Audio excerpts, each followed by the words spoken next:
All right, in this explainer, we're diving into a core feature of SailPoint's Identity Security Cloud. It's called Cloud Rules.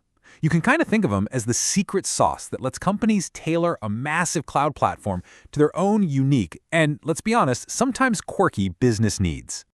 So to get started, let's think about something you probably use every single day, your work username. I mean, have you ever actually stopped to wonder about the logic that went into creating it? Is it your first name dot last name, like Jane.Doe? Or maybe it's the first initial of your first name plus your last name with a number tacked on just to avoid duplicates, something like JDoe2. The thing is, every single organization has its own unique formula.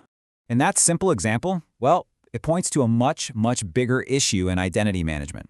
Let's just call it the customization challenge. See, every company has its own specific way of doing things, its own business processes. They absolutely need a way to inject their custom logic into automated tasks. Things like creating an account, assigning access, or handling what happens when an employee leaves. One size definitely does not fit all.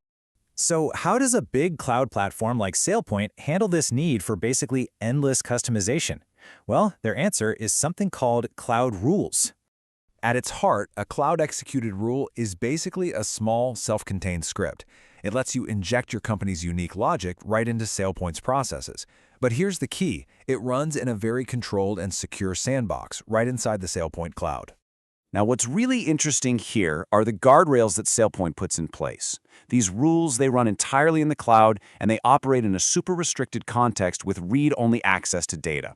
And this is huge. They absolutely cannot reach out to your on-premise systems.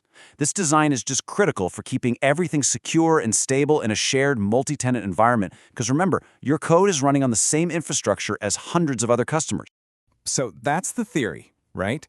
But the practice, well, that's where it gets really interesting. So let's look at a few practical examples of these rules actually in action. Now, there are a bunch of different types of cloud rules, but for this explainer, we're going to focus on two of the most common ones. So over on the left, you've got the attribute generator. Its whole purpose in life is to create new data, like that username we were just talking about. Then on the right, you have the before provisioning rule. Its job is to step in and modify an existing process just before it actually kicks off. The SailPoint documentation really puts it perfectly. The attribute generator is your go-to tool anytime you're provisioning a new account, and you need to invent some attributes from scratch. And this little template illustrates the core idea perfectly. The rule acts like a piece of logic that grabs different identity attributes, say a first name and a last name, and then combines them based on a pattern you define, maybe adding other stuff like a unique counter to make sure there are no collisions. So, behind the scenes, the logic is actually pretty straightforward. For a new employee, let's say her name is Jane Doe, the rule first tries Jane Doe.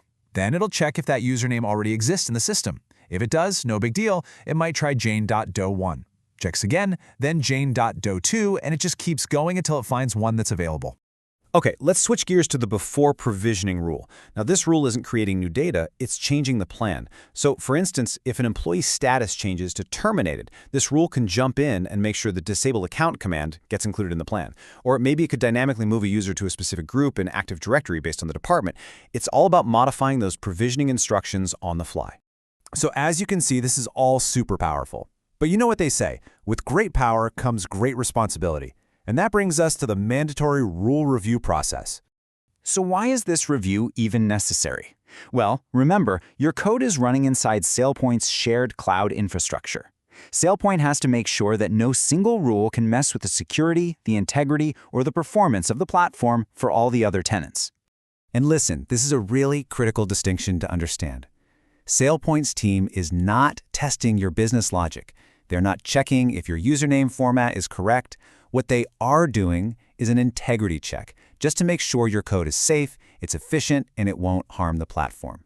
The responsibility for testing the actual outcome of the rule, that's 100% on you, the developer. The process itself is pretty clear. First, you develop and thoroughly test your rule. Then you submit it through a regular support ticket. The SailPoint team performs their integrity review, and once it passes, boom, they deploy it to your tenant for you. And to make that process go smoothly, it really just comes down to good development hygiene. Comment your code, follow the naming standards, and test, test, test. And on the flip side, don't submit half-finished work or try to abuse the expedite process.